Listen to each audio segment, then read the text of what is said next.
ડેડિયાપાડાના ધારાસભ્ય ચૈતર વસાવા છે તેમની મુશ્કેલીઓ ઓછી થઈ શકે તેમ છે, કેમ કે તેમના પત્ની સહિત 5 લોકોને ગુજરાત હાઈકોર્ટે જામીન પણ આપ્યા છે અને સજા પર સ્ટે પણ આપ્યો છે અને ચૈતર વસાવાને પણ આવનારા દિવસોમાં રાહત મળી શકે તેમ દેખાઈ રહ્યું છે। વિગતવાર વાત કરવી છે જે પ્રકારે હવે મામલો સામે આવ્યો છે તેની।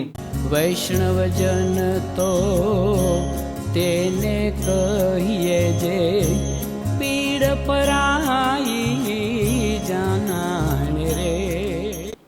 નમસ્કાર, આપ જોઈ રહ્યા છો નવજીવન ન્યૂઝ અને હું છું આપની સાથે તોફિક ગાંચી। ડેડિયાપાડાના ધારાસભ્ય ચૈતર વસાવાનું સૌથી પહેલા ધારાસભ્ય પદ છે તે જોખમમાં છે। જો કે ગુજરાત વિધાનસભાના અધ્યક્ષે આ મામલે હજી સુધી કોઈ પણ પ્રકારનો નિર્ણય લીધો નથી, કેમ કે જો ચૈતર વસાવાનું ધારાસભ્ય પદ રદ થાય છે તો આવી સ્થિતિમાં આદિવાસી વિસ્તારોમાં ભાજપ છે તેના તરફ આક્રોશ છે તે ફાટી નીકળે તેમ છે અને ચૈતર વસાવા અનેક વખત આદિવાસીઓના જળ જમીન અને જંગલના મુદ્દા ઉપાડી ચૂક્યા છે અને આદિવાસી વિસ્તારોમાં ચૈતર વસાવા એક મોટો ચહેરો પણ માનવામાં આવી રહ્યો છે અને જે પ્રકારે તેમને સજા પડી હતી આ સજામાં 6 દોષિતોને ગુજરાત હાઈકોર્ટે જામીન આપ્યા છે અને હજી ચૈતર વસાવા સહિત 3 લોકો છે તે જેલમાં બંધ છે, પરંતુ ચૈતર વસાવાના પત્ની સહિત 5 લોકોને ગુજરાત હાઈકોર્ટે જામીન પણ આપ્યા છે અને તેમના સજા પર સ્ટે પણ આપ્યો છે અને આ મામલે હવે નિરંજન વસાવાની પ્રતિક્રિયા પણ સામે આવી છે।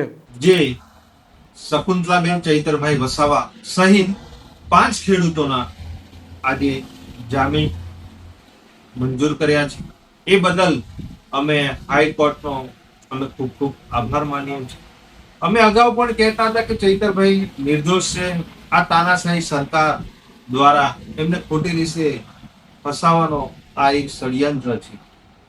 અમે આવનારા દિવસોમાં ચૈતરભાઈના પણ હાઈકોર્ટમાં જામીન અરજી મૂકશું અને અમને ચોક્કસપણે ન્યાયપાલિકા પર પૂરેપૂરો ભરોસો છે કે જેવી રીતે શકુંતલાબેન અને તમામ ખેડૂતોને આજે જામીન મળ્યા છે એવી જ રીતે આવનારા દિવસોમાં પણ ચૈતરભાઈ વહેલી તકે એમને જામીન મળશે અને સમગ્ર પ્રજાની સાથે એ રહેશે।